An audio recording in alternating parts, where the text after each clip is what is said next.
है, भारतीय समाज हमारा अभी उतना नहीं खुला है। OTT आने के बाद से ये सब चीज़ें होनी शुरू हुई। मैंने मना किया था कि मैं कपड़े वपड़े नहीं उतारूंगा ऐसे। सर प्लीज़ कर लीजिए ना, कुछ टाइम चाहिए आपको। मैंने बिल्कुल चाहिए मुझे, तो फिर मैं नहीं कर पाऊंगा। ऐसा नहीं है, ऐसा मत कहो।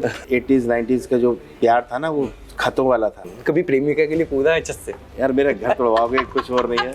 ये वाली बात वैसे किसी के आगे बोली अभी तक आपने? तलाक ना हो जाए कहीं, वो इस पे लिखूंगा मैं कहानी पूरी। देने के लिए लेटर पहुंचे, कोरा छठा तो पाप का चेहरा। क्यों बॉलीवुड क्यों पीछे होता जा रहा है? क्या स्टोरी अच्छी नहीं आ पा रही है? क्या रीजन लग रहा है? आपको कंटेंट अच्छा लाना होगा। वो क्या है ना, सिनेमा में मौका इतनी जल्दी आसानी से नहीं मिलता है। बड़े बड़े जो स्टार्स थे वही जगह नहीं देते थे, तो OTT से बहुत फायदा हुआ। पापा का रेडीमेड गारमेंट्स का काम हुआ करता था। उन्होंने तो मुझे निकाल भी दिया था। पिछवाड़े लात मार के भाग मैं उस समय में रो पड़ा। उस टाइम पे मैं वैनिटी में जाके एकदम आंखों से मेरे आंसू आ गए। क्या श्रीकांत क्या कर रहे हैं यार। अभी देखिए CA टॉपर।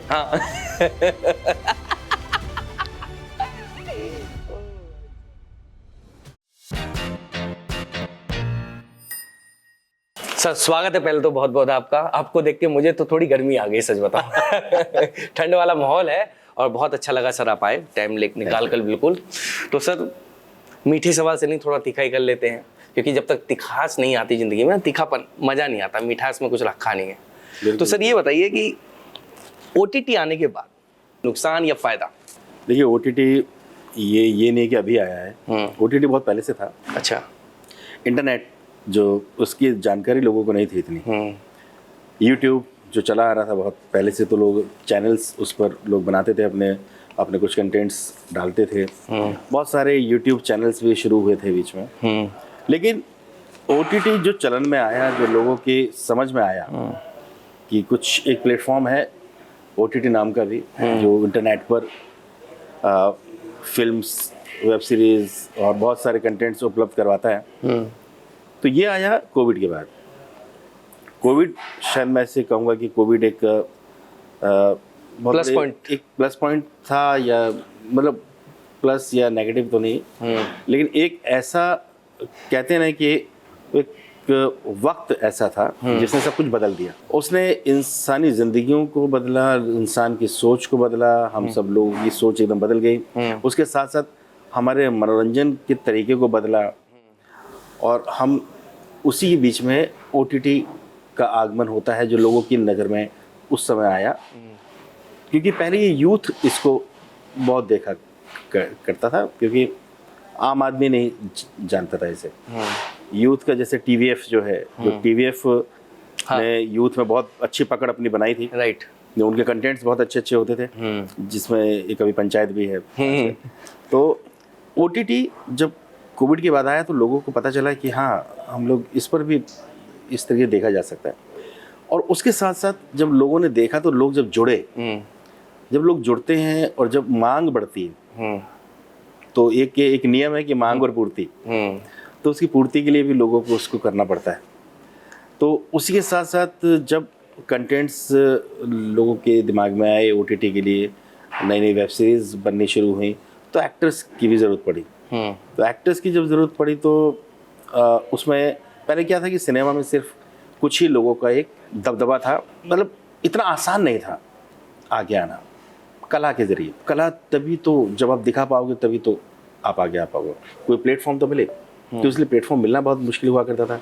तो लोग फिल्म में बहुत मुश्किल से ही अपने आप को दिखा पाते थे, क्योंकि उससे पहले बड़े बड़े जो स्टार्स थे वही जगह नहीं देते थे। तो OTT के आने के बाद क्या हुआ कि बहुत सारी वेब सीरीज बनी, फिल्म्स बननी शुरू हुई, तो उसमें कलाकारों की ज़रूरत महसूस हुई। और उस समय हम जैसे और भी मेरे जैसे थिएटर के और जो कलाकार लोग हैं, उन सबको एक मौका मिला, अपनी कला को दिखाने का एक प्लेटफॉर्म मिला OTT के रूप में। इसके ज़रिए लोगों को नज़र आया कि हाँ, कला तो छिपी हुई है जगह जगह। कहते हैं कि कला एक हीरे की चमक की तरह होती है, मणि की तरह होती है। उसको कितना भी ढक दो, लेकिन अपना उजाला दिखाई देगी। बहुत सारे ऐसे कलाकार जो जूझ रहे थे, जो स्ट्रगल कर रहे थे, जो आना चाह रहे थे, उनको मौका मिला। तो OTT से बहुत फ़ायदा हुआ एक कलाकार होने के नाते। श्रीकांत वर्मा ही है भाई, सब परेशान हो। आप जब स्क्रीन पे देखते होंगे तो मुस्कुराहट आ जाती है सर। आप जब भी स्क्रीन पे आते हैं ना, दिल से खुशी जो होती है ना कि यार आपका एक्टिंग का तरीका, शायद वो लेखिका हो, पर आप जब ढलते हैं उसके अंदर, चाहे कोई भी सीरीज देख लीजिए, आपके मिर्जापुर को देख लीजिए, इतनी सीरियस कंटेंट को आपने कहीं ना कहीं उसमें बीच में मुस्कुराहट डाल दी, एक जो डर के साथ अब एक्ट होता है, चाहे पंचायत को ले लीजिए या हाल ही में सीए टॉपर को ले लीजिए, ठीक है, तो मतलब हर चीज में भूमिका है। देखिए मेरा मानना तो यही है कि मनोरंजन जो है उसमें आदमी अपने दिनचर्या में से टाइम निकाल कर थोड़ी देर के लिए अपने आप को रिलैक्स करने के लिए आता है, तो अगर उस टाइम पर भी आप उसको इतना बोझ दे देंगे, सोचने के लिए बहुत सारी चीज़ें दे देंगे, तो वो उसके मनोरंजन नहीं होगा, वो एक दायित्व हो जाएगा। तो इसीलिए मैं तो ये सोचता हूँ कि जो आपको देखें किसी फिल्म में हो या वेब सीरीज में हो, तो मुझे वही अच्छा लगता है कि मेरा कोई ऐसा कैरेक्टर हो जो सामने बैठे हुए अपने घर परिवार की टेंशनों से निकला हुआ आदमी जब आके बैठे, तो एक बार उसकी जो चेहरे की जो मुस्कुराहट होती है, वो जो मुस्कुराता है, वही मेरे लिए बहुत बड़ी चीज़ है। तो मैं किसी के चेहरे पे एक मुस्कुराहट ला रहा हूँ, तो ये मेरे लिए बहुत बड़ी बात है। सर आपने बहुत सारे सुपरस्टार के साथ काम किया होगा जी। सबसे यूनिक स्टार कौन लगा आपके साथ कि हाँ ये बंदा थोड़ा है कुछ अलग? ऐसा नहीं है, ऐसा मत कहो। वो तो फिर ये हो जाएगा कि वॉइस वाली होती है। नहीं वॉइस नहीं, मतलब कोई हंसमुख होता है, कोई किसी से अलग सीख मिलती है। सभी अच्छे हैं। मैं जो कहूँगा ये कि ऐसा नहीं है, हर किसी का अपना अपना एक अलग तरीका है, एक अलग मिजाज है। वो सभी, मतलब मैं किसी एक को नहीं मैं कहूँगा, लेकिन हाँ अक्षय उसमें मुझे बहुत अच्छे। मैं जो एलएलबी की बात कर रहा हूँ, कैसा रहा अनुभव सर आपका? अक्षय के साथ में एक फिल्म और कर चुका था जॉली एलएलबी से पहले, उसका नाम है शंकरन अय्यर। वो इसी नाम से उस टाइम पे था, अब पता नहीं किस नाम से वो रिलीज होगी। अच्छा। लेकिन धर्मा की फिल्म है वो। तो उसमें मुझे काम करने का मौका मिला अक्षय के साथ। तो वहाँ फर्स्ट टाइम क्या होता है ना कि आप अपने काम के जरिए एक पहचान बनाते हैं। राइट। तो अक्षय से मैं इससे पहले नहीं मिला था उनको, वो उन्होंने मेरा काम देखा, उन्हें अच्छा लगा। तो फर्स्ट टाइम तो ऐसी था। सेकंड टाइम जब मैं शूट पर पहुंचा तो मिले, बातचीत हुई हमारी। उसके बाद हम लोगों ने जब जॉली एलएलबी में किया तो उसमें बहुत मस्ती की, बहुत मज़ा किया। तो अक्षय का स्वभाव बहुत अच्छा है, बहुत ही प्यारे नेचर के हैं वो, और हंसमुख हैं। मैंने उनसे बोला भी था उस टाइम पे, मैंने कहा अक्षय सर मैं आपसे एक बात कहना चाहता हूँ। कहते कहो। मतलब मैं सोच रहा था कि आप मुझे स्पेस देंगे या नहीं देंगे, पता नहीं किस स्वभाव के होंगे आप और क्या मैं कर पाऊंगा, लेकिन आपने मुझे वो स्पेस दिया और उल्टा वो मुझे बोलते थे अरे यहाँ पे ये इम्प्रोवाइज करो श्रीकांत जी, यहाँ ये करते हैं, ऐसे करते हैं। तो एक अच्छा लगता है कि जब आपके को स्टार और आपको एक स्पेस देता है और आपको करने के लिए मौका देता है, जबकि ऐसा होता नहीं है, बहुत कम लोग हैं जो स्पेस देते हैं। तो उनमें से एक अक्षय सर है, उनका मुझे उनके साथ काम करके बहुत अच्छा लगा। आजकल सर ट्रेंड चल चुका है, बायकॉट का भी सीन चल चुका है, थोड़ा इसे समझाएंगे क्यों लोग नाराज हो जाते हैं, क्यों बायकॉट कर देते हैं मूवीज को, क्या रीजन हो जाता है? कभी कपड़े के ऊपर हो जाता है, ठीक है, कभी कुछ शब्दों के ऊपर हो जाता है। तो इससे कुछ लोग कहते हैं कि पब्लिसिटी कराने के लिए होता है ये सब, जानबूझकर पब्लिसिटी के लिए वो डाल देते हैं जिससे कि पब्लिसिटी बने और लोग मूवी देखे बायकॉट के बाद। नहीं ऐसा कुछ होता है? ऐसा कुछ नहीं है, पब्लिसिटी के लिए नहीं होता। असल में क्या है ना कि कुछ लोग अपनी पब्लिसिटी के लिए करते हैं वो लोग। अच्छा। मतलब फिल्म इंडस्ट्री पब्लिसिटी के लिए नहीं करती, जबकि ये लोग करते हैं। जैसे कुछ संस्थाएं होती हैं, तो अब पता नहीं क्यों उन लोगों को क्या है क्या नहीं है कि किसी, जबकि स्टार्टिंग में लिखा होता मनोरंजन का माध्यम है ये। वही है। तो हाँ मैं ये कहूँगा कि अगर वो समाज के लिए अगर खतरा नहीं है या समाज के लिए वो नुकसानदायक नहीं है कोई चीज़, तो उसका बायकॉट क्यों कर रहे हैं आप? राइट। अगर, लेकिन ये जानना ही बहुत ज़रूरी है कि समाज के लिए क्या नुकसानदायक है। तो इस चीज़ को आप सिर्फ कपड़ों पे ले जाएं या किसी और चीज़ पर ले जाएं या धर्म पर ले जाएं या किसी और, मतलब बात को, छोटी सी बात को आप बनाकर उसको एक क्या कहते हैं कंट्रोवर्सी पैदा कर देते हैं, तो वो सही नहीं है।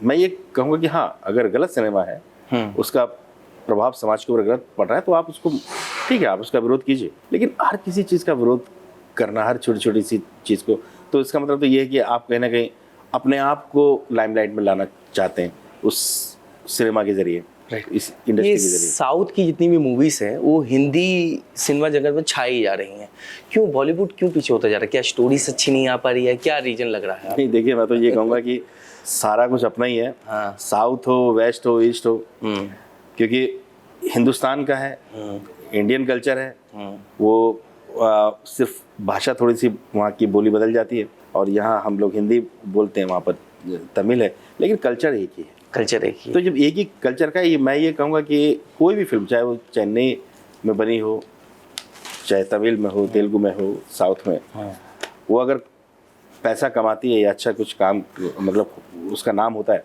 तो एक हिंदुस्तान का, भारत का नाम है। लेकिन हाँ, ये बांट दिया गया है कि अपना हिंदी फिल्म और साउथ की फिल्म्स, तो उसमें कारण सिर्फ एक ही है, कंटेंट।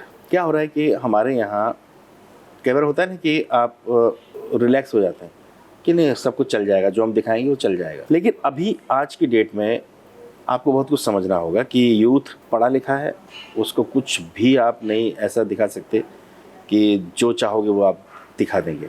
आपको कंटेंट अच्छा लाना होगा, आपको शूट अच्छा करना होगा, उस पर पैसा खर्च करना होगा और मेहनत करनी होगी पूरी। बिना मेहनत के आप नहीं चल सकते। तो सिर्फ बाहर की फिल्मों के या इधर उधर की फिल्मों को आप एडॉप्ट करके या उनको लेकर बेस्ड ऑन करके तो नहीं चलेगा। आपको एक रियल और मतलब ये कहिए कि नए कंटेंट्स और अच्छे अच्छे सब्जेक्ट्स लेकर आपको उतरना होगा मार्केट में, तभी आप कंपटीशन कर पाएंगे। चलिए हम आप साउथ में मैंने ये चीज़ें देखी कि वो लोग बहुत मेहनत करते हैं, बहुत अपने काम के प्रति बहुत उनको इज्जत देते हैं। वो कंटेंट नए नए निकालते हैं, आपके सामने नई नई चीज़ें पेश करते हैं, तो क्यों नहीं आप देखेंगे। अच्छा चलिए हम आपकी बात कर लेते हैं, बहुत उधर उधर की बात कर लिए। इतने सारे एक्ट किए आपने, कोई ऐसा एक्ट बचा है कि शायद आपको ना ये करना है यार मोहित, ये एक्ट करना है मुझे, ये अभी तक नहीं कर पाऊँ, ऐसा एक्ट करना है मुझे? नहीं है, एज एन एक्टर आप कभी भी सेटिस्फाई नहीं होते। मैं थिएटर किया करता था, तो थिएटर में हम लोग नए नए तरीके के किरदार किया करते थे। यहाँ तक कि मैंने मेल होते हुए फीमेल कैरेक्टर किया। एक नाटक था जिस लाहौर ने वेख्या जमिया नहीं, असगर वजाहत उसके राइटर हैं, तो उसको हमने किया था। उसमें मैं एक लेडी कैरेक्टर किया करता था। एक माई है, एक बुढ़िया है, 70 साल की बुढ़िया का कैरेक्टर, और उसको इतनी शिद्दत से किया था मैंने, मतलब बहुत मेहनत की थी उस पर। वो लोगों ने नहीं पहचान पाए कि ये मेल है या फीमेल है।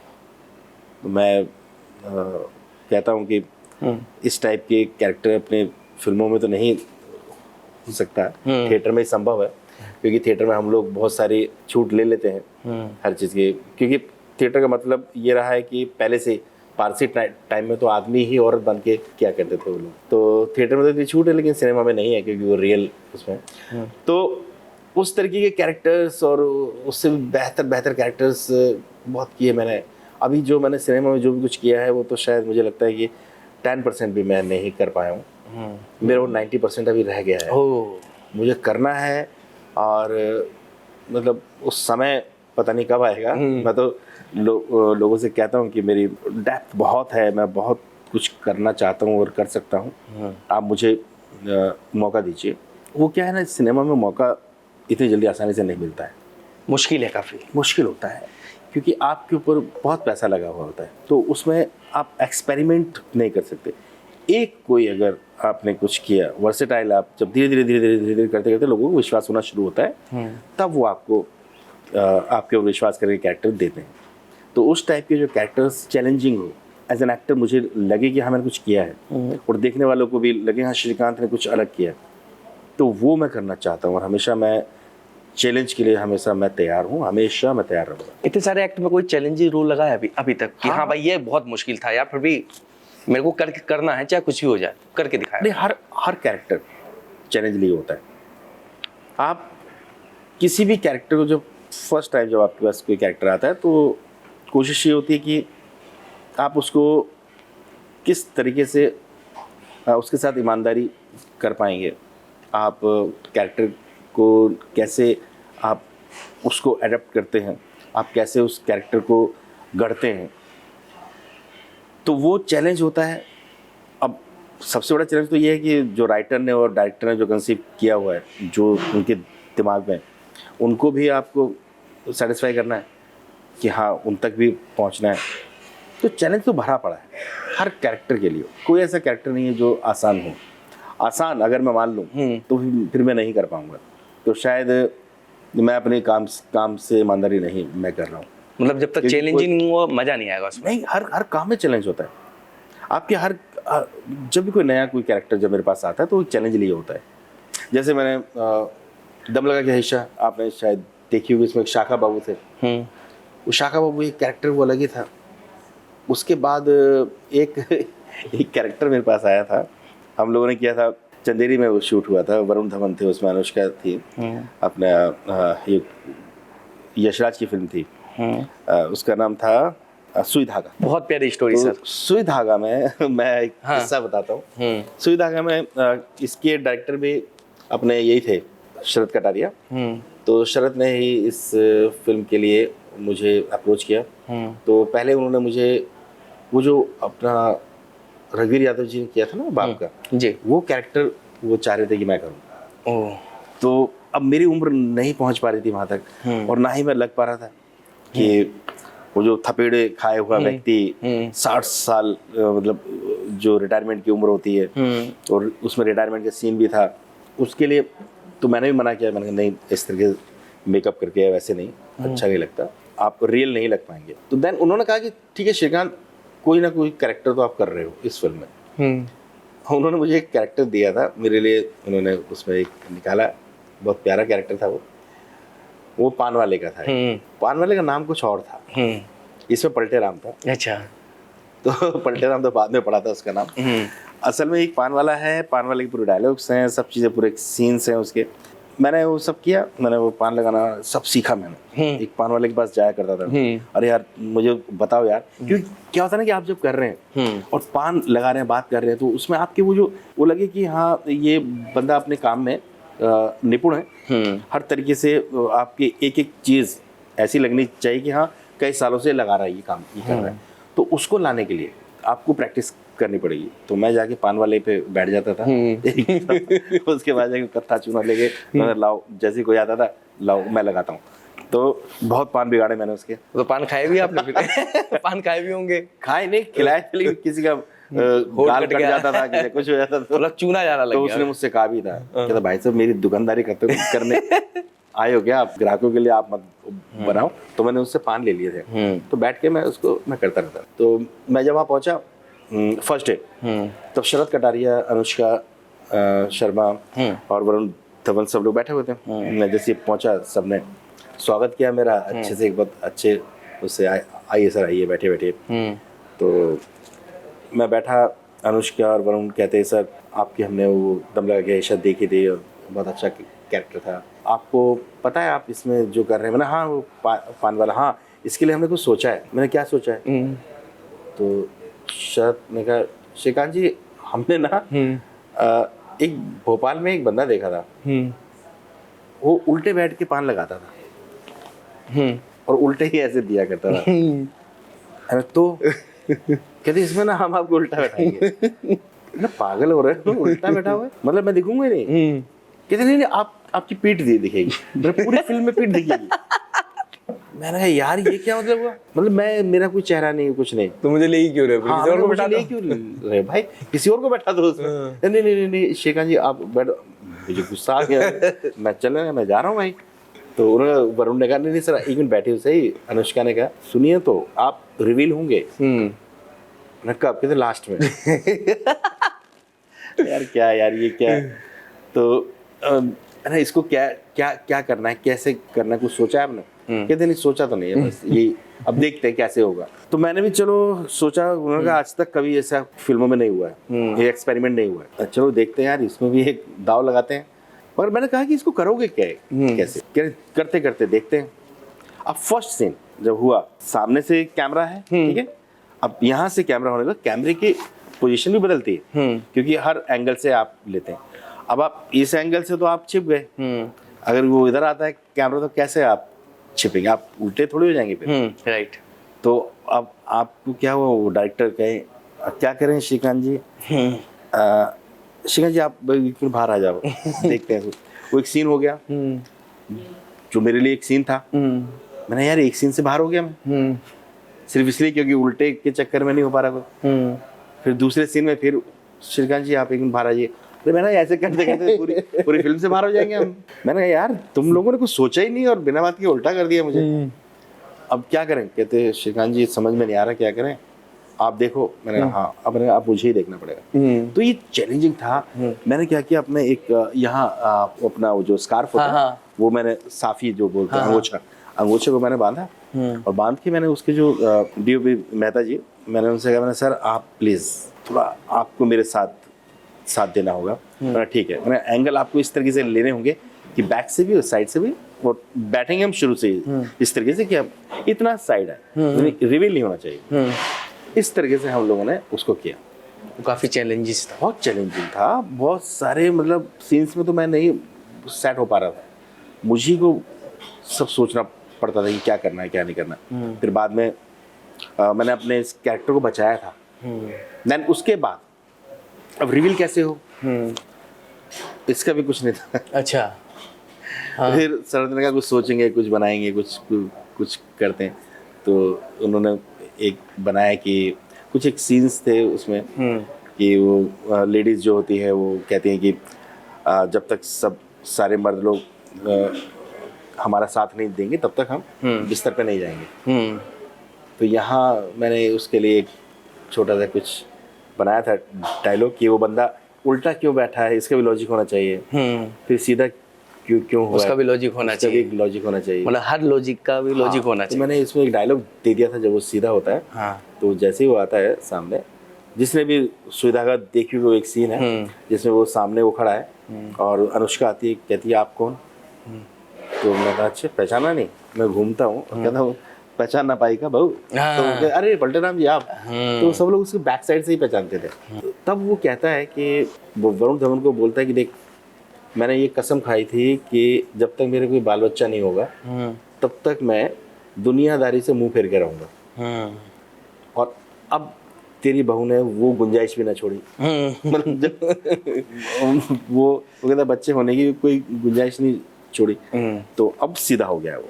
हर कैरेक्टर एक चैलेंज लिए होता है, और बहुत सारे कैरेक्टर्स हैं जो इस तरीके की जो चैलेंजिंग जो मतलब सबके लिए भी थोड़ा मुश्किल हो जाता है। मुश्किल हो जाता है। ये जो मिर्जापुर आई थी स्टार्टिंग में, तो स्टोरी जब आपने सुनी होगी, देखी होगी, तो इसके थोड़े किस्से मैं नहीं करना चाह रहा था। अच्छा, वही सुनना चाह रहा था। मैं नहीं करना चाह रहा था। मैं क्या है ना कि ये वेब सीरीज वगैरह के बारे में मैं जानता ही नहीं था, मैं क्या है क्या चीज़ है। ये कोविड से पहले की बात है। कोविड से पहले मुझे TVF ने एक वेब सीरीज के लिए चुना था जिसका नाम उस समय गोरखपुर था, जो अब शूट होकर आई थी कालकूट के नाम से। ओके।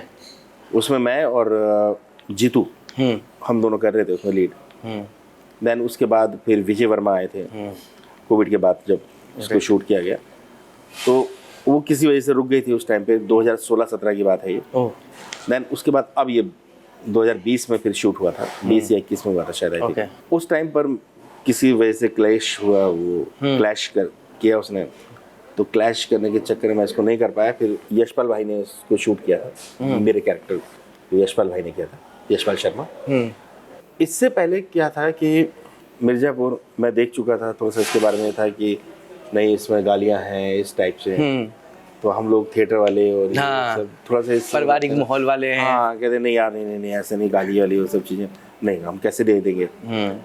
तो मुझे कास्टिंग कंपनी है, कास्टिंग बे, वहाँ पे अनमोल है। तो अनमोल ने मुझे कहा कि श्रीकांत भाई ये आप कैरेक्टर है एक मामा का और आप कर दीजिए। नहीं यार मैं नहीं करूँगा, कुछ पैसों के बारे में बातचीत हो रही थी, कुछ ये सब चीज़ें थी, तो मैंने मना कर दिया। एक दिन हाँ मैं जा रहा था तो अनमोल ने कहा सर प्लीज़ कर लीजिए ना, बहुत अच्छा कैरेक्टर है। तो पता नहीं क्या दिमाग में आया मेरे, मैं ठीक है कर लेंगे, लेकिन यार कुछ पैसों का वो सब चीज़ें वो सब। कहते नहीं वो अपने EP हैं उनसे, वो आपके जान पहचान के हैं, दोस्त हैं। मैंने कौन? कहते अब्बास। अच्छा दम लगा कि ऐसा उस समय अब्बास चीफ एडी थे। तो मैं ठीक है चलो, वो एक बन गया मेरा, अचानक ही वो चीज़ बनी। तो उसी टाइम पे मुझे पूरी स्क्रिप्ट नहीं पता थी। अच्छा। और धीरे धीरे वो मेरी बातचीत हुई, गुरु से मेरी बातचीत हुई। जब लास्ट टाइम लास्ट जो एंड था उसमें मुझे बोला गया सर आप मरने वाले हो, इसमें ना आपको मारा जाएगा। मैंने कहा नहीं यार अभी तो मजा आने लगा करते तो शुरुआत हुई है। कहते नहीं सर हमारा क्या है ना कि जो भी कैरेक्टर जैसे जैसे लगता है कि हाँ ये लोगों के दिल में घर करने लगा है, बैठने लगा, हम उसे मार देते हैं। मैं तो यार मारो मत ना, भगा दो उसको, वो भाग जाए इधर उधर, तो बाद में आप वो कर देना। क्या नहीं सर मैं नहीं मारूंगा। तो उन्होंने बोला गुरु, अरे सर मर जाइए ना, मैंने पहले क्यों नहीं बताया आप लोगों ने कि मरना भी इसमें। तो गुरु थे, पुनीत थे, पुनीत कृष्णा थे, तो उन्होंने ऐसी मजाक में हम लोगों ने कहा।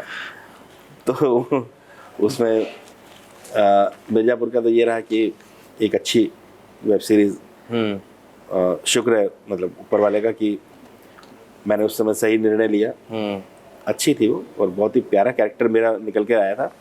इसी के साथ पंचायत भी मैं मना कर रहा था। अच्छा। हाँ, पंचायत में सोच रहा था कि ये यूट्यूब के लिए है क्या। हाँ, यूट्यूब की चैनल मतलब कहीं रिलीज नहीं हुई, कि फिल्म नहीं है कुछ ऐसा, तो ये बना भी रहे थे अपने ही चैनल के लिए। इन्होंने अमेज़न के लिए या किसी के लिए नहीं वो बनाया था, ये अपने आप ही इन्होंने इन हाउस ही बनाया था ऐसे। उन्हीं का प्रोडक्शन हाउस था।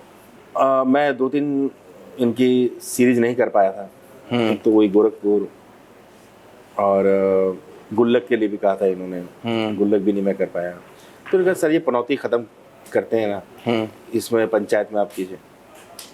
तो मैंने वहाँ पे वो मेरे पीछे पड़ गए दीपक में, नहीं सर प्लीज़ ये हमारा TVF का हो नहीं पा रहा है, हम कर ही नहीं पा रहे हैं, इससे शुरुआत करते हैं ना।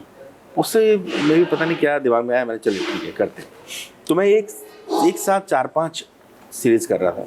हाँ, तो क्लैश जब होता है सर, तो कैसी परेशानी आती है, मतलब कि इतनी सारी आपने सिग्नेचर कर दी, अब आपको हर में एक्ट करना है क्योंकि आपके बिना कहीं ना कहीं स्टोरी रुक जा रही है। क्लैश तो वो तो फिर कैसे मेंटेन कैसे करते हैं? मेंटेन करना बड़ा मुश्किल हो जाता है क्योंकि अभी पहले तो मैं अकेला था, अब तो मेरी टीम है, पूरे मैनेजर हैं सब। तो उस टाइम पे आप क्या है ना, हर कोई चाहता है कि वो ना हिले, दूसरे से आप बात कीजिए, तो उसमें क्या छोड़ने का दुख होता है कि कहीं ऐसा ना हो कि ये भी छूट जाए। सिर्फ एक दिन का कहीं क्लैश हुआ तो उसकी वजह से तो टेंशन तो रहती है, क्योंकि एज एन एक्टर आपने अगर किसी चीज़ के लिए हाँ किया है तो कुछ सोच के ही किया होगा, कोई अच्छा कैरेक्टर होगा तभी। हाँ। कोई ऐसी है स्टोरी जो आपने छोड़ दी और आपको अभी भी लग रहा है ना, वो मैंने बताया ना अभी, कालकूट जो गोरखपुर, वो कालकूट मेरे से छूटी।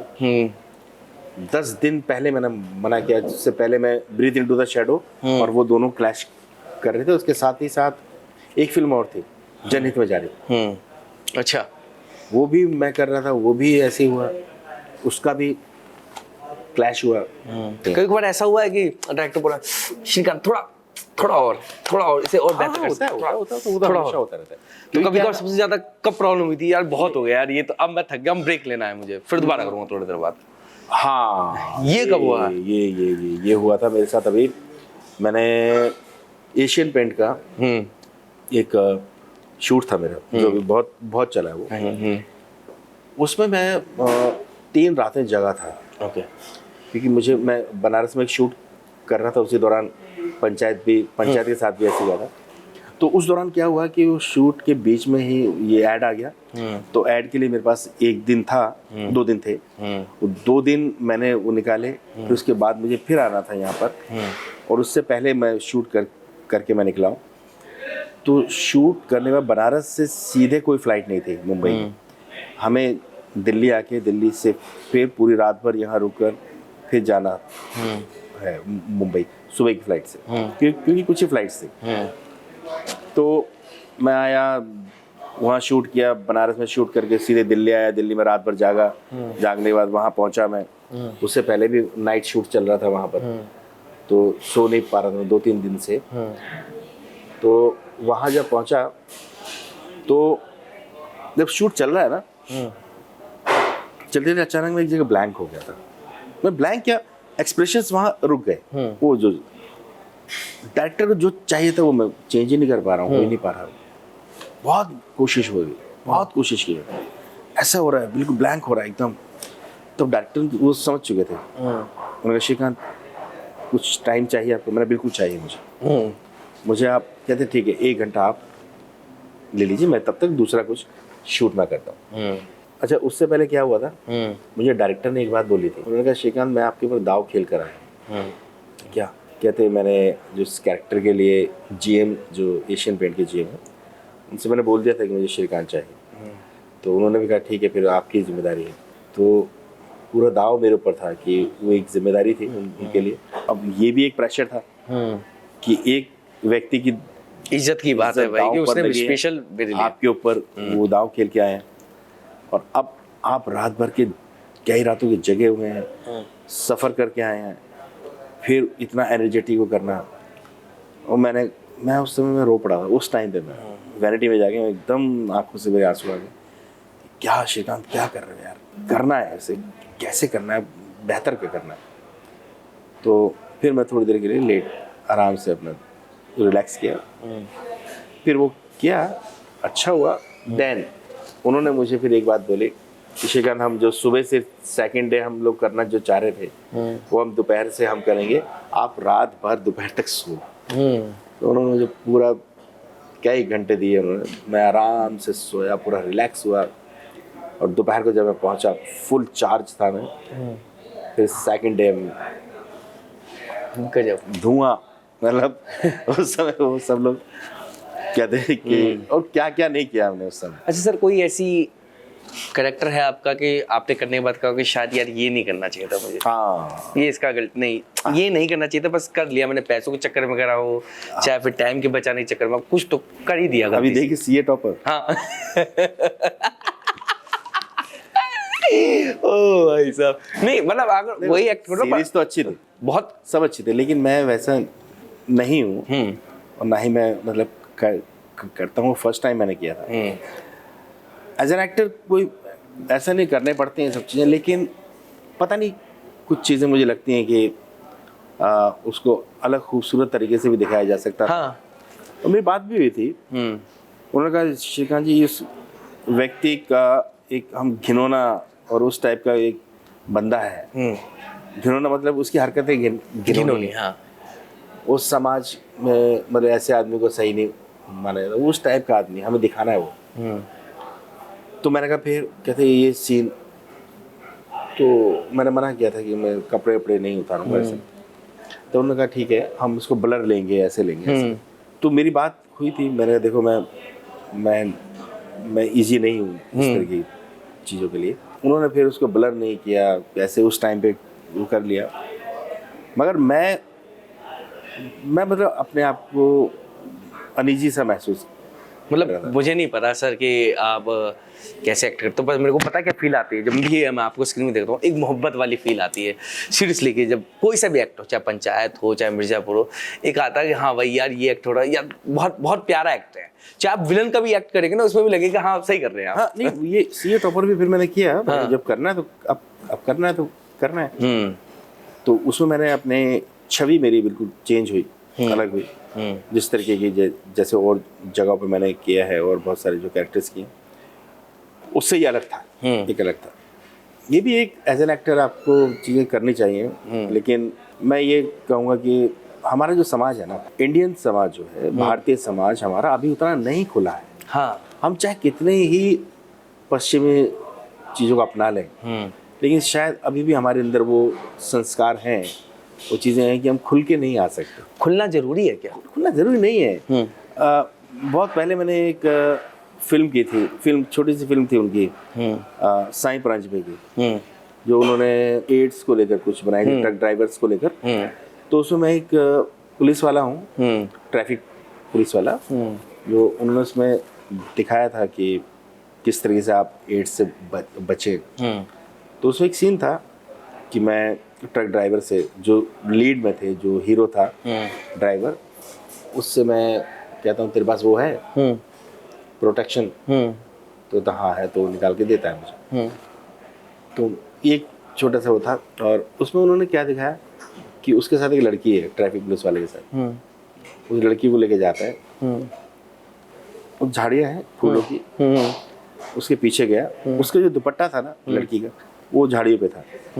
तो ऐसे उन्होंने खींचता है, मतलब पीछे दिखाया कि झाड़ी से ऐसे दुपट्टा खिसका, कट, बस समझ में आ गया हाँ कि क्या सीन है। क्या है। हाँ तो ये भी बताने का तो तरीका। एक किसी भी चीज को आप विभत्स भी कर सकते हैं, उसी को खूबसूरती से भी दिखा सकते हैं। थिएटर में भी हम लोग कई सीन्स ऐसे होते थे, तो वो दिखाना जरूरी नहीं होता ना, राइट, समझाना है बस, एक समझ होती है। राइट। तो मैं तो ये कहूँगा कि अभी OTT आने के बाद से ये सब चीज़ें होनी शुरू हुई। क्या है ना, इतना खुलापन भी सही नहीं है। शायद लोग देखना चाह रहे हो इसलिए डायरेक्टर लोग हाँ। या राइटर लोग दिखा रहे हो, शायद ये भी हो सकता है सर। नहीं, या फिर बाकी लोग देखना नहीं चाह रहे, जबरदस्ती हम दिखाना चाह रहे हैं, ऐसा भी कुछ है। नहीं, अब जब चीज़ें उपलब्ध होंगी तो लोग देखते हैं, और इन चीज़ों को तो देखते ही देखते हैं। मैं तो सिर्फ एक ही बात बोलता हूँ कि पूरा जो इंडस्ट्री है, फिल्म, सिनेमा, ये सब की जिम्मेदारी है बहुत बड़ी समाज को लेकर, क्योंकि समाज हमारा इनसे देखकर अपने आप उसी की तरीके से वो प्रभावित होता है। हमारे समाज पे आप सिनेमा का प्रभाव बहुत पड़ता है। आपने देखा होगा, एक रामायण आई थी, रामायण में जो राम थे, जो सीता थी, अगर आप उनको किसी और रूप में देखें तो लोग नहीं उसको चाहते, एक्सेप्ट नहीं करेंगे, एक्सेप्ट नहीं करते। हमारा समाज अलग है, ये पूजने लगता है, तो समाज पर बहुत असर पड़ता है। एक जिम्मेदारी है कि हम क्या दिखा रहे हैं, अपने समाज को हम किस दिशा में ले जा रहे हैं। मैंने बहुत सारे आपके इंटरव्यूज देखे सर। हाँ। बचपन चाहता था कि आप बड़े होकर ये करें, आपका बचपन क्या कहता था? नहीं, मेरे देखो, मैं कभी भी ये नहीं पता था मुझे कि मैं इस लाइन में आऊँगा सिनेमा में, लेकिन हाँ मुझे इतना पता था कि मैं कहने को कुछ कला के क्षेत्र में तो रहूँगा। सुना है कि आप चित्र अच्छा बना लेते हैं। जो पेंटिंग वगैरह मैं किया करता था, मैं मतलब उस टाइम पे बचपन से था, कुछ समझ में नहीं आया मुझे आज तक कि वो कैसे कब आपके अंदर आ गई वो चीज़ें। तो वो मैं करते करते मैं तो चाह रहा था कि मैं फाइन आर्ट की तरफ जाना चाह रहा था, लेकिन वहाँ ना पहुँच पाया। दिशा कुछ और हो गई। मैंने देखा कि थिएटर स्कूल में जो एनुअल फंक्शन हुआ करते थे, उन एनुअल फंक्शंस में हम लोग पार्टिसिपेट किया करते थे। तो उसमें एक सीता जी का रोल किया था मैंने, और कभी डांस भी होता था, भांगड़ा या इस टाइप की जो जैसे स्कूल्स में होता है, कव्वालियाँ, गज़ल, ये कव्वालियाँ होती थी, और गाने होते थे। तो ये सांस्कृतिक कार्यक्रमों में मैं बहुत बढ़ चढ़ के हिस्सा लिया करता था, तो बड़ा अच्छा लगता था मुझे हर चीज़। अच्छा, गाना भी अच्छा लगता था, नाचना भी अच्छा लगता था, पेंटिंग भी अच्छी लगती थी, अभिनय करना भी अच्छा लगता था। तो मैंने देखा कि थिएटर है ना, थिएटर में सारी चीज़ें आप उसमें देखिए, उसमें नृत्य भी, उसमें गायन भी है, उसमें आप पीछे जो पेंटिंग होती है ना, पहले तो पर्दा लगाया करते थे, है ना। हाँ, पहले सेट जो बनते सेट जैसे रामलीला वगैरह में। हाँ, तो वो सब है, पेंटिंग भी है उसमें हर चीज़ है, अभिनय तो है ही। तो मैंने यार इसको पकड़ो, ये अच्छी है। तो वही थिएटर करते करते इतना मजा आने लगा जिंदगी में, वो ऐसा रम गया कि काम नहीं लगा फिर। कि पापा का रेडीमेड गारमेंट्स का काम हुआ करता था, उन्होंने तो मुझे निकाल भी दिया था। पिछवाड़े लात मार के बाहर लगा। वो क्या है ना कि माँ बाप तो अच्छा ही सोचते हैं बच्चों के लिए, क्योंकि मैं भी अब पिता हूँ, तो मुझे मालूम है कि हर पिता ये सोचता है कि मेरा बेटा मतलब आगे उसको कोई परेशानी ना हो, क्योंकि हमारे समाज में आप आर्थिक रूप से सक्षम हैं और अच्छे आपकी इनकम हो रही है, आप सरवाइव कर रहे हैं, ये बेहतर है। एक शादी हो गई, अच्छे कमा रहे हैं, घर परिवार गाड़ी, और परिवार खुश है, बस इसको ही खुशी माना जाता है कि सेटल हो गए। लेकिन इसके भी परे होता है, जो भी सुन रहे होंगे वो शायद उनको लग रहा होगा कि जब नौकरी से घर आके बैठते हैं तो कहीं उस खालीपन को भरने के लिए टीवी चलाया या कुछ कोई भी चीज़ या अपनी कोई हॉबी वो करने की कोशिश करते हैं छुट्टी में, या कहीं पे भी कुछ कोई खेलने चला था, कोई टेनिस, कोई फुटबॉल, कोई कुछ। तो वो जो एक हॉबी होती है लोगों की, उसको कहा जाता है कि हम छुट्टी में अपनी जो हॉबी है हम उसको कर रहे हैं। यहाँ मेरी जो हॉबी थी वही मेरा प्रोफेशन बन गई। तो इससे बड़ी बात और क्या थी? बड़ी किस्मत, बहुत कम किस्मत बहुत वालों का। बहुत कम किस्मत वालों को मिलता है। तो मैं नहीं छोड़ना चाह रहा था इस चीज को। और इसके लिए पिताजी ने फिर, लेकिन माँ बाप क्या है, माँ बाप को वही नजर आ रहा था। घर में किस किसने रोका था आपको कि यार? पापा ने, सिर्फ पिताजी सिर्फ ने। पापा ने। और अब मम्मी नहीं थी, मम्मी तो बहुत मतलब वो बेचारी क्या करती मम्मी पापा के आगे। पापा थोड़े गुस्से वाले थे, तो वो कुछ नहीं बोल पाती थी। कई बार तो मैं रात को, मुझे मतलब दूसरे की छत से तेरी कूद कर आके मैं, जैसे प्रेमिका से मिलने जाना होता था। तो मम्मी कुंडा खोलती थी दरवाजे का और कहती चुपचाप आ जाओ, सो रहे हैं। जब पापा सो जाते थे तो तब आता था मैं थिएटर करके। हाँ। तो इस तरीके से मैंने निकाला टाइम। लास्ट में आके पापा ने कहा कि तुम अपना भाई खुद करो, यहाँ से जाओ। कभी प्रेमिका के लिए कूदा है छत से? नहीं, बड़ा मुश्किल होता है ना जवाब देना, कि कभी शादी वादी हो गई तो डर लगता है। वो कोई देख भी रहा होगा। ठीक है भाई, ये वाले इसको, भी नहीं, इसको सीरियस नहीं लेंगे। अरे नहीं, हर किसी के जीवन में होता है। हाँ, मतलब मान लिए प्रेम आता है। हाँ, प्रेम है इनकी जिंदगी प्रेम में। होता है, था मतलब मतलब वो वाला था पहले वाला था, जो जवानी वाला था। हाँ। प्रेम तो है, अभी भी है, प्रेम से तो परिपूर्ण है हम। जवानी वाला प्रेम अभी बचा हुआ है ना? हाँ, जवानी में जो प्रेमिका और प्रेमी वाला होता है ना, वो था। वो तो हर किसी की टाइम, उसकी एक जर्नी होती है। सुन रहे हैं ना ध्यान से? वो भी बहुत मतलब यार मेरा घर तोड़वाओगे, कुछ और नहीं है। घर नहीं, मतलब वो पुरानी बातें खोल रहे तलाक हैं। भाई देखो, वो पुराना था, ऐसा कुछ नहीं। तलाक ना हो जाए कहीं। था प्यार था। छत से तो नहीं कूदे। हाँ, लेकिन मतलब लेटर देने जाया करते थे तब। तो लेटर लिया गया है कई बार? अरे उस टाइम की तो अलग ही 80s 90s का जो प्यार था ना, वो खतों वाला था।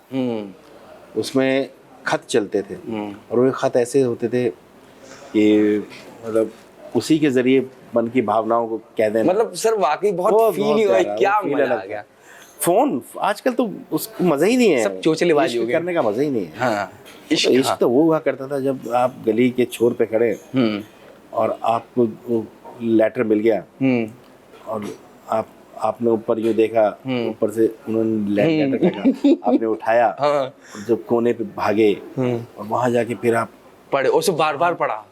वहां नहीं पढ़ा, वहां से धीरे धीरे गए, जैसे ही कॉर्नर आया गली का, उधर से भागे सरपट, तेज सांसें चल रही हैं, कोने में कहीं जाकर उसको खोला पड़ा, और जो सुकून मिलता था वो मतलब एक साल तक बस यही चलता था।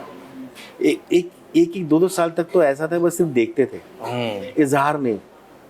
इजहार 1 साल बाद 2 साल बाद हो रहा है, फिर उसके बाद फिर मिलना तो बहुत मुश्किल दूर हो। कितनी मुश्किल होती थी पहले जमाने में। अरे और फोन आजकल तो क्या है, हेलो, इसी पे हो जाता है। 4 दिन के बाद लव यू भी हो जाता है, क्या बात कर रहे हैं आप? अब वो प्यार नहीं रहा। प्यार तो वो था जो आज तक आपके अंदर वो फीलिंग्स हैं। हमारे दिल्ली में तो कोहरा होता था उस टाइम। अच्छा। तो कोहरे के चक्कर में कई बार पिटते बचे कि प्रेमिका को देने के लिए लेटर पहुंचे, कोहरा छठा तो पाप का चेहरा। वो भागते थे वो पकड़ने के लिए, तो इतना कोहरा हुआ करता था। तो मेरे एक फ्रेंड की कहानी है ये। वो मुझे ले गया था अपने साथ, पिटवाने ले गया था, पता नहीं क्या करने। कोहरा बहुत ही, आप यहाँ से यहाँ तक ना दिखे, बस थोड़ी दूर आके ऐसे दिखता था। तो पता चला कि जैसे ही हम लोग पहुंचे, वो एक चेहरा है, वो तो जैसे ही वहां पहुंचे भाग के, वो तो गायब उसके पिताजी सामने। भाई वो मतलब वो अलग ही जमाना था। तो मतलब कितनी बार हुआ होगा आपके साथ कि भाई अब तो पिटते पिटते बच गया, पिटी गए एक बार तो कहीं? नहीं, मैं दूसरों की गलती से ज्यादा पिटते पिटते बचाऊं। मैंने कुछ गलतियां नहीं की। हाँ, पिटते पिटते अपनी गलती से भी 2-3 बार तो बचे हैं। उनके मम्मी पापा ने, वो इस पे लिखूंगा कहानी पूरी। चाहिए वो एक आपके ऊपर तो होनी चाहिए। अब नहीं, वो अपने एक्सपीरियंस और अपने दोस्तों के भी जो सबको मिला के एक दिल्ली वाला प्रेम। ये वाली बात वैसे किसी के आगे बोली अभी तक आपने? नहीं, अभी ऑन कैमरा तो नहीं बोली। नहीं, पहले बार बोल रहे हैं। तो धीरे धीरे खुल रहे हैं। वो लिखेंगे उसके ऊपर, वो भी एक अलग था। पेपर पेन दो सर, मैं कुछ चाहता था, मैं चाह रहा था वेट, क्योंकि मैं जब पढ़ा तो एक छोटा सा गेम खेलते हैं, ठीक है? ये छोटी सी आर्ट है, ठीक है? ये ब्लैंक पेपर है, बस आपको कुछ सोचना है और एक छोटा सा चित्र बनाना भी इसमें खाली जगह में, सेम ये नहीं कुछ भी, बोतल मैं देखना चाहता हूँ। Time start. मतलब कुछ भी जो अभी आपके मन में आ रहा हो, पुरानी दृश्य को लेकर, कुछ भी। पेन दिया है। अरे कुछ भी बना लीजिए, गलत ही बनाएंगे, मैं भी बनाता हूँ भाई, मेरे को भी दो एक पेन पेपर प्लीज यार, मैं भी बनाऊंगा। बहुत सालों बाद बनाने का मौका मिल रहा है मुझे, मैं भी ट्राई करता हूँ सब। मुझे एक टाइम था जब बनाता था और मेरा तो बन गया।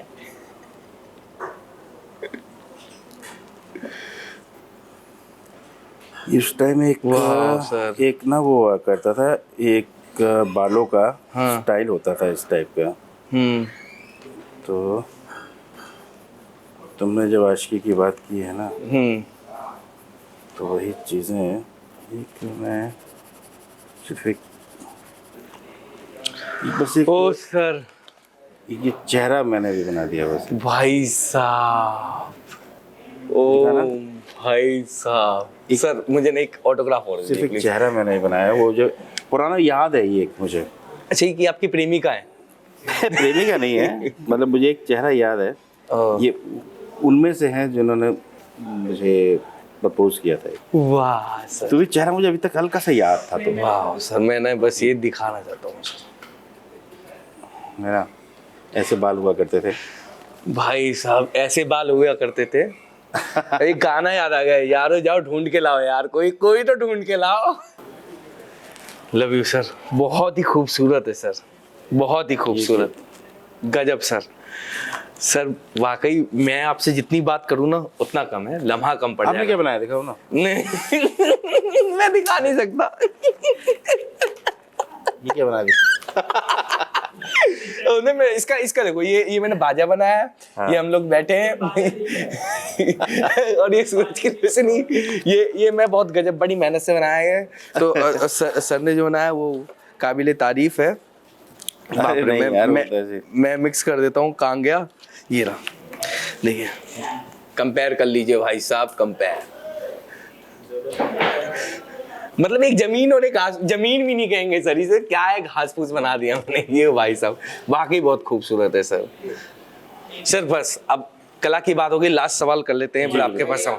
जीवन में मरने से पहले एक किताब तो पढ़ के जाओ, इनमें से कुछ किताबें, एक नहीं दो तीन भी बोल सकते हैं। हाँ देखो, पता है क्या है, किताबें अब मैं अगर सजेस्ट करूँ कि ये किताबें पढ़नी चाहिए, ये किताब पढ़नी चाहिए, तो वो अलग चीज़ है। आपको क्या पसंद है? आपको, हम तो थिएटर के को लेकर और कहानियाँ और उपन्यास ये सब चीज़ें बहुत पढ़ते रहते थे। जब भी मौका मिलता था लाइब्रेरी में चले जाते, रविंद्र भवन है मंडी हाउस में, वहाँ पर। मैं सिर्फ इतना ही कहूँगा कि अभी पढ़ना बंद हो गया है, लोग अब पढ़ते नहीं। अब एक नई चीज़ आ गई है, रील, वो देखना है। उस समय जो भी कुछ है वो अपना हम फ़ोन में बिता रहे हैं, जबकि पढ़ना, किताबों के साथ दोस्ती करना, हमारे बुजुर्ग लोग बोला करते थे, हमारे जो गुरुजन थे वो यही बोलते थे कि किताबों से दोस्ती करो, वो आपको आपका साथ जिंदगी भर निभाती हैं। किताब क्या होती है, कोई भी किताब जब कोई व्यक्ति जब लिखता है, कोई लेखक, तो उसकी जीवन का वो एक एसेंस होता है, वो उसका एक्सपीरियंस होता है। उस एक्सपीरियंस को उसने 25 साल में गेन किया, तो वो एक्सपीरियंस आप सिर्फ एक किताब पढ़ के वो 25 साल का एक्सपीरियंस आप ले लेते हैं। तो इस तरीके से आप कितनी जो किताबें पढ़ते हैं वो उनके एक्सपीरियंस को आपने ले लिया, तो आप कितने साल आगे हो गए चीज़ों को लेकर। वही एक्सपीरियंस अगर आप 25 साल लगा कर लेते तो आपकी ज़िंदगी तो ख़त्म हो चुकी होती, लेकिन एक किताब ने आपको उसी ज़िंदगी में कुछ ही घंटों में आपको 25 साल का एक्सपीरियंस दे दिया।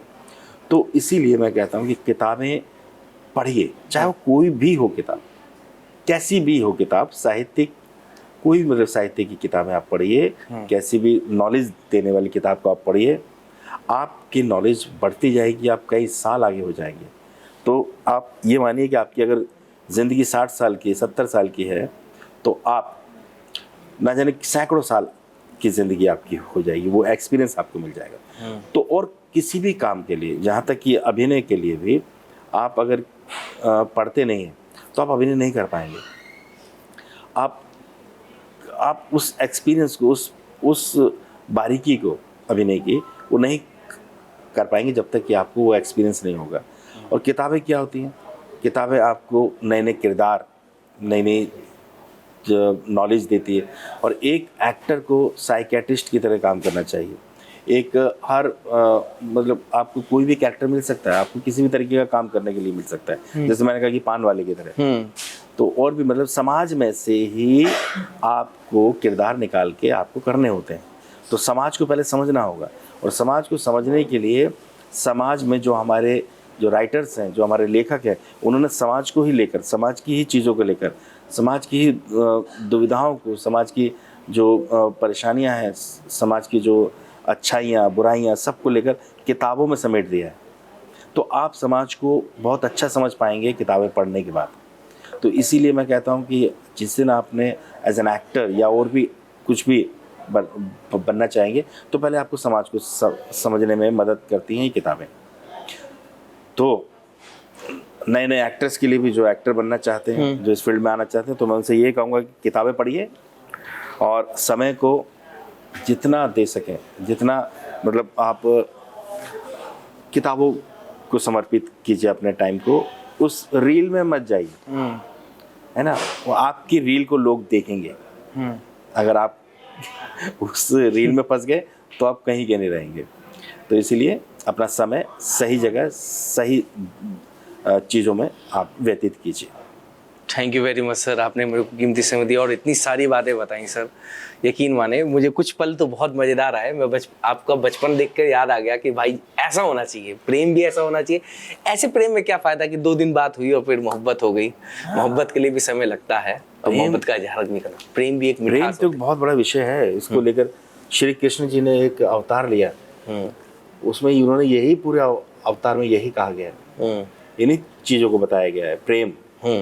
उन्होंने अपना पूरा बचपन और जो रहा उनका उस समय, वो सब प्रेम को ही लेकर रहा।